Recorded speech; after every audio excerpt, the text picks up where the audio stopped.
Yeah. I'm on with most of what he's got. Yeah.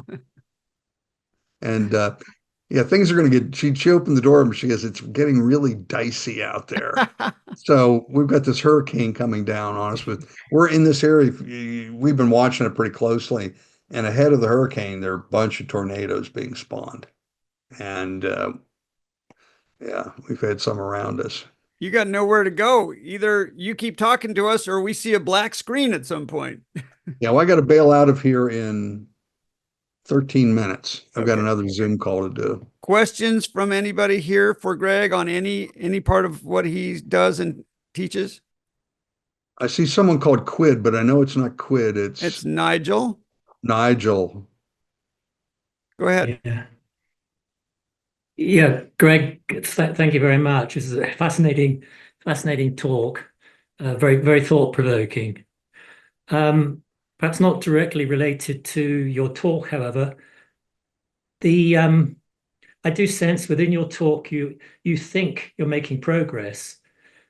What is the CO2 Coalition doing to perhaps provide some sort of off-ramp for all those true believers or proponents of the climate change and how bad it is?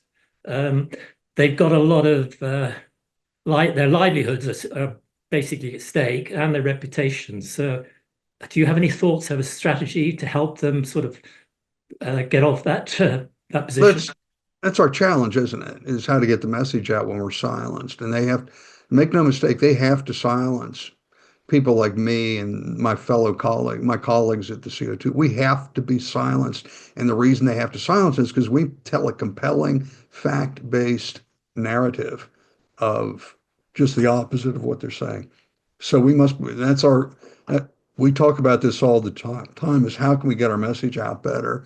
One of the things we're doing, uh, we just are looking right now at actually doing radio and TV advertising on a big basis to directly take our message to the people. This would be United States, and here we've done billboards, for example, along the highways that that are quite unique, and some of the things we had. In fact, I might be able to show you one. So we're trying all sorts of things, but I believe that we're winning. I see it every day.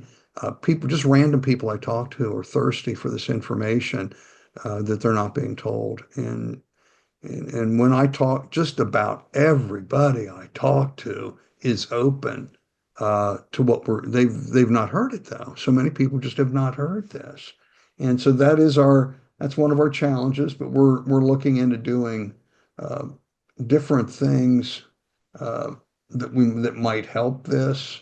I'm going to try and find here real quickly.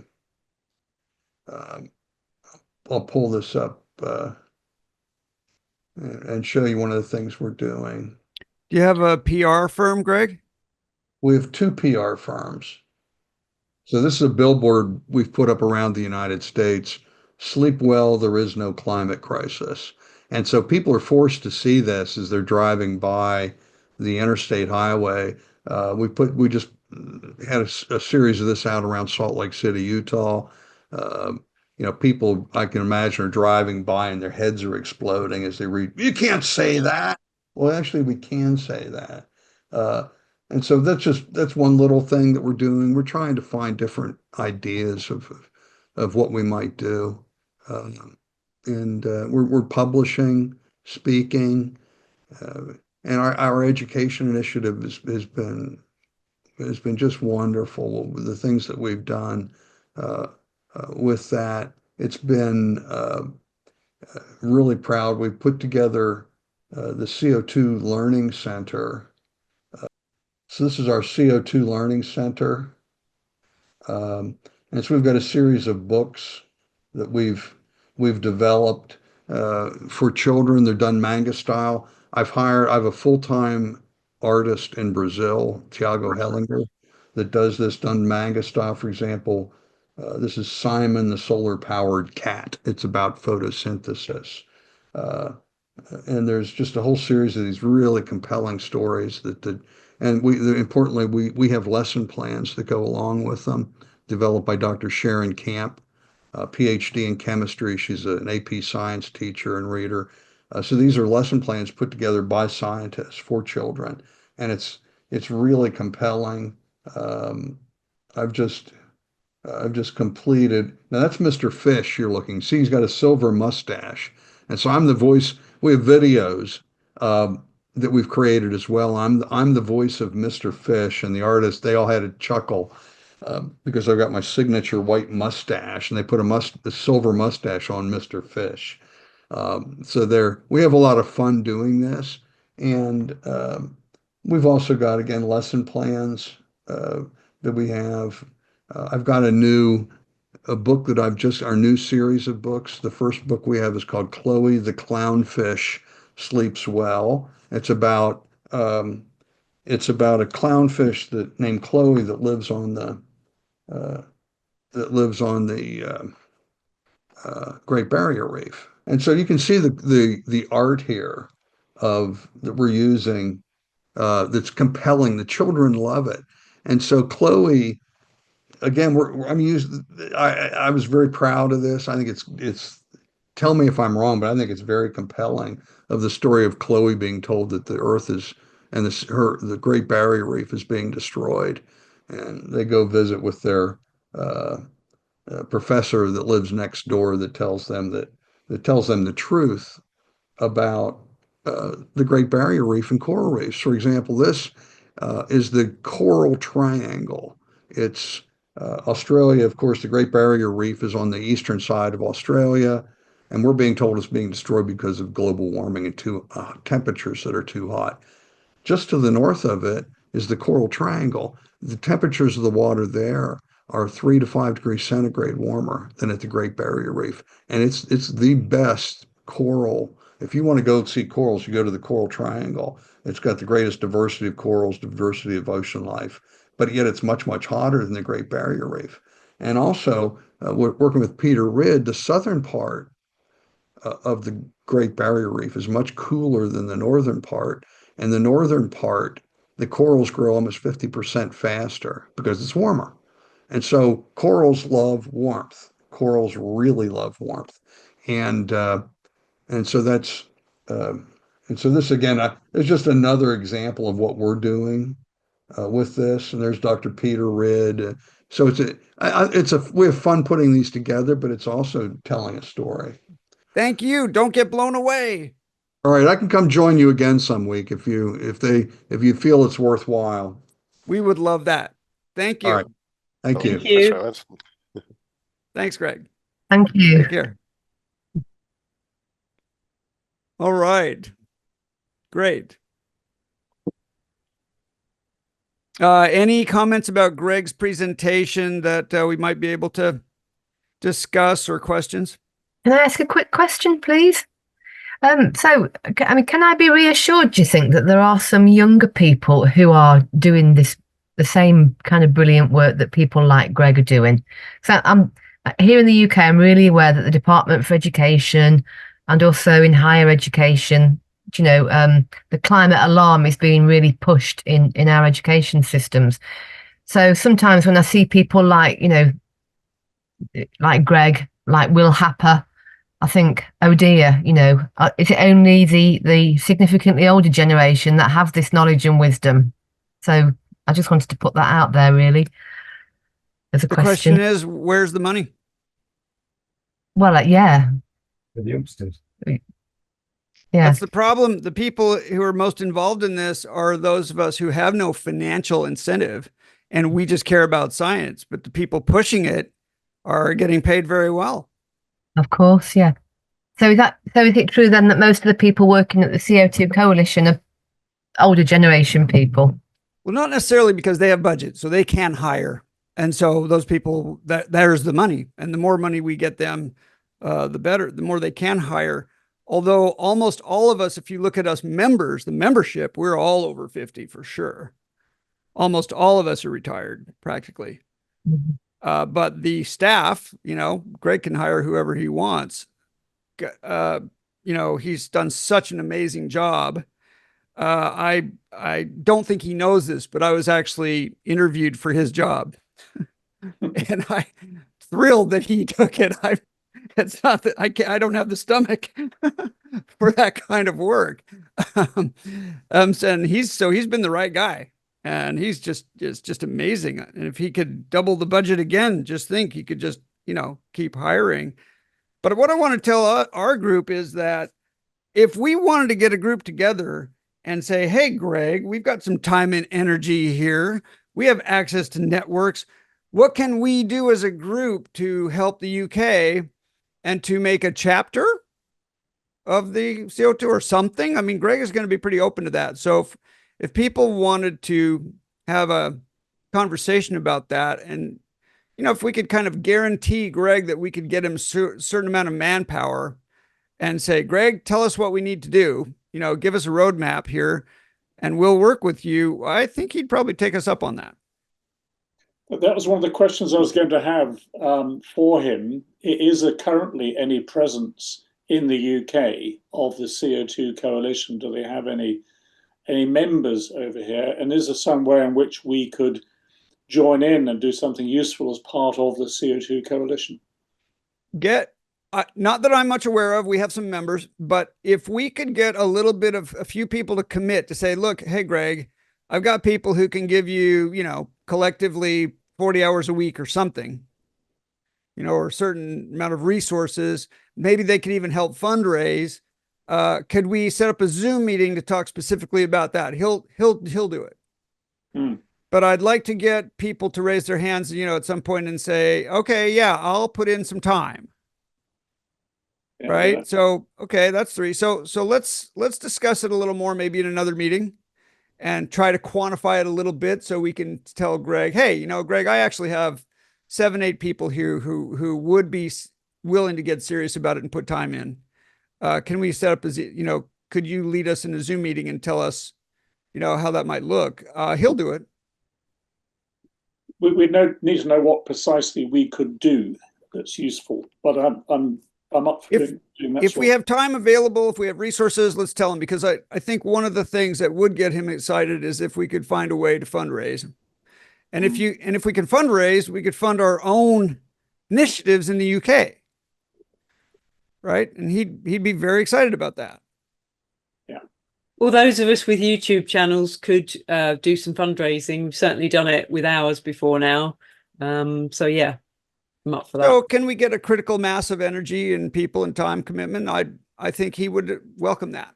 So let's put it on the agenda for another, maybe next week or the week after, and then see what people will commit to, and then take it back to Greg. Michael.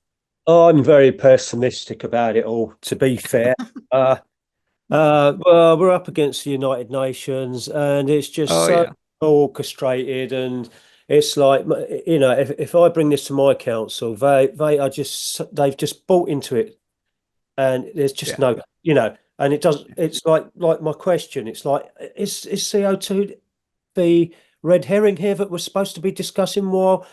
What it is because it's kind of a simple metric, and once you sort of start unpacking it, it's like, oh, it's kind of obvious to us. But to the layperson, it's like, okay, you got 280 versus 420 ppm, and there's just so much else going on that I just think it's, I don't know. But yeah, I'm pessimistic about it, and also we're driven by legislation in this country as well. So, and there's a big conversation at the moment about Ed Miliband spending billions of pounds on carbon capture. Unbelievable. Yeah, it is unbelievable. And I used one of your videos in an argument this week. I think it was like a troll of some sort, like came in on a conversation and just started going on about, it's radiation, blah, blah, blah. It's and I said, okay, what do you think, what causes like climate change? And he started going on about the radiation, and I let him go and go and go and go. And I just went and got one of your videos, watched it, and then posted it up and said, well, I've just watched this. And actually, and he didn't come back on that. And he had a lot to say before that. So, Yeah, 22 billion pounds. Yeah, on It's so sad that it's is tied to energy, because energy is where the money is. And so even the oil companies now have invested so much money in renewables and batteries and carbon capture projects that they don't want those subsidies to go away now. So they like Ed Miliband, they hate Ed Miliband. It's kind of both ways Yeah, now, but because it's all about the money, period. Yeah, sure, but it's like I've got a questions formed out of that, and it is CO2 a metric that can measure energy usage. I don't understand the question, really. So when we burn so-called fossil fuels, it produces CO2. So is the amount of CO2 being produced, is it a metric that we can or measure energy against? I don't think so, because there are so many ways to generate CO2 using different fossil fuels that have different CO2 outcomes. There are ways to generate electricity without CO2. CO2 gets absorbed in different ways. And there's probably some degree of diminishing returns, so that, if we had 10 times as much energy, we would not produce 10 times as much CO2. Energy is somewhat, there's nuclear sources. So I don't think it's helpful to correlate, to connect. I think we should be working to disconnect those two things. Yeah. Yeah. Okay. I've got that, and I'm gonna park that and think about it. Another way to think of it is more energy is good and more CO2 is good. But it's not, if we produced all our energy through nuclear, that'd be even better.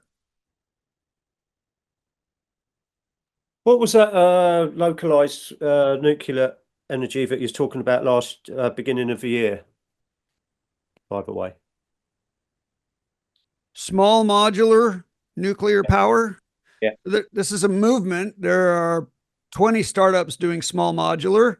Much of it is what we call generation 4, fourth generation. Actually, I could get a couple people to come and talk to. That's one question I have for everybody.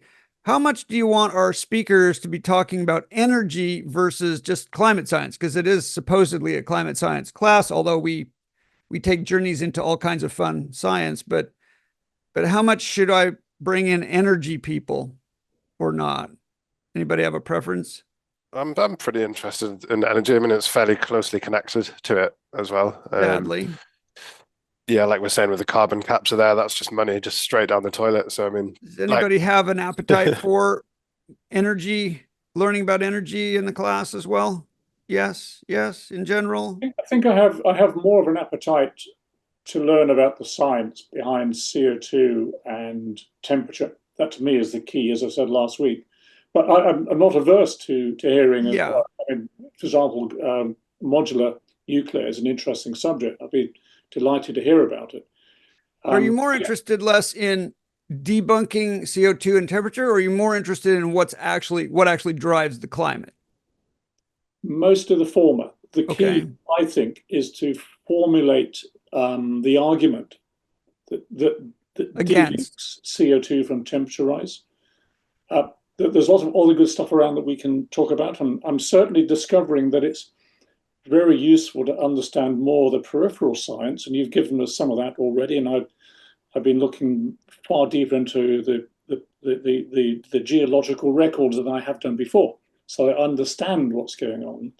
But for me, what I'm particularly interested in is finding the science that would debunk the argument that rising CO2 is causing the warming that we're seeing.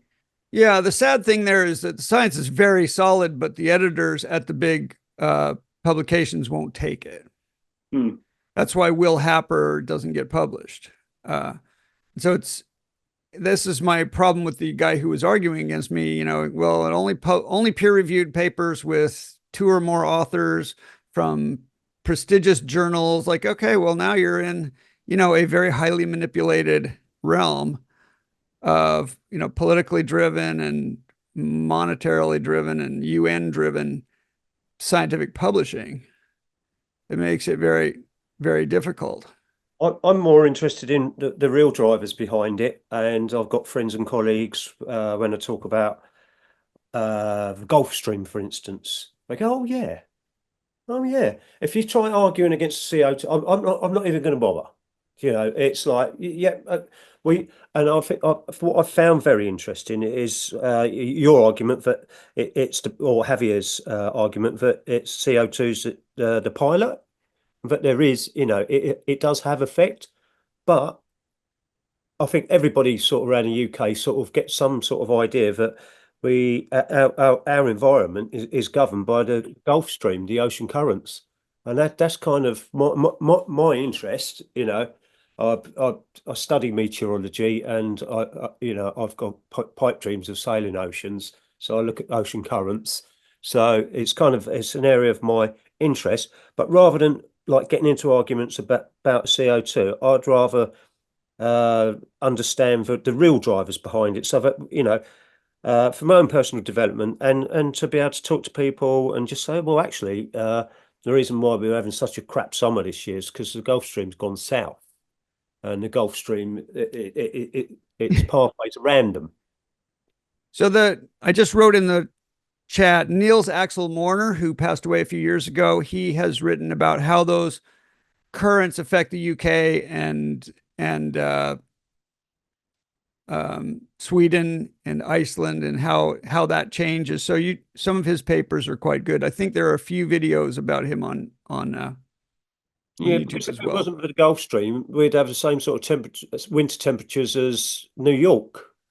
Or something, because you can't compare East Coast with West Coast ever, because remember, you know, as the world turns, the Coriolis effect is always sloshing water west, right? So that has a big effect on the systems, on the pressure systems. So if it weren't there, something would be there, because the Earth is still turning and the oceans are still more or less where they are. You know, the thing that Javier has helped me understand is the Earth has to do this stuff to get rid of that energy, right? Something has to be there. You couldn't have no Gulf Stream. You know, it's forced by the requirement to dump the energy coming in at the equator all the time, right? And the Earth is always the Earth is always having to get rid of that energy, no matter where the continents are, you know, what the shapes of the continents are, or what's in the atmosphere. The Earth is always sort of coming up with ways to move that energy out of the system. And so he says, you know, the Earth is not because the Earth is getting rid of energy, it's because the Earth is resisting getting rid of the energy, because that's all it can do, is kind of get in the way. In other words, the Earth is not a particularly efficient way of getting rid of energy. That's Mercury. We have that. Mercury, there's no atmosphere and everything just bounces off, no problem. The Earth, everything involved is kind of always resisting the transfer of energy coming in, especially at the equator, to going out at the poles. And so it's that resistance that creates all these pressure systems and deep water temperature thermoclines and you know, weather phenomena and melting ice, and like the ice battery that I talk about. The energy is having to make its way through these various sludgy, sticky systems to finally get the hell off, or get the hell out and go to space. It's not easy. It would be great if the atmosphere, like the IPC says, would just do it, but it doesn't. Yeah. David, I was sort of surprised that Greg felt the science was more important than considering the various trade-offs and the sort of cost-benefit side of things. Is that something you agree with? He's a scientist. Most of us are scientists. I also have an economics background, and I think that, in fact, I'm going to get Ross McKittrick to come talk to us. You guys know who Ross McKittrick is? Ross McKittrick is phenomenal. I will post some of his videos. He's an economist in Canada, and his argument is very good and important. And so a guy like Ross McKittrick, I think, should be leading more of the charge of the cost benefit argument, because the scientists aren't interested in cost benefit. The politicians aren't interested in cost benefit. Politicians never do cost benefit, because that can undermine their agenda. So who's got any? And then the people who do have some interest in cost benefit are the think tanks, but then it's easy to wipe them away and say, oh, well, you know, that's a conservative think tank. That's an oil funded think tank. That's, you know, it's not unbiased. So there are no cost benefit in fact, I would say in all of energy, there are no cost benefit equations, because it's not that's not a tool you can use to fundraise for your particular thing you're trying to do. Right? It's a tool that politicians should use. They are the ones doing it supposedly on behalf of the public whose money they're spending. That's not what happens. They're spending money on their favorite little projects that get them the most, you know, votes and, you know, whatever else. So there is none. And when you ask about it, nobody has any. They just say it's obvious. We don't need cost benefit. I think it's really important. By the way, Nigel, if you're interested in that kind of thing, be sure to look at GWPF. They are in the UK, by the way. It's called the GWPF.org, I believe. The Global Warming Policy Foundation. Yeah, I think the URL, is the GWPF.org. And they have some excellent white papers and do some cost benefit analysis, especially things like wind power. I mean, I've hooked them up with a guy in Denmark. There should be a clear, unbiased overview of wind energy in Denmark, and it doesn't exist. Nobody wants to do it. So I've hooked them up with a energy guy in Denmark, and they say they're off and running, trying to work on that, but I haven't heard back for a few months. I should have him come talk to us. Oh yeah, Danish guy. Let's have him. If you're interested in energy, I've got more people.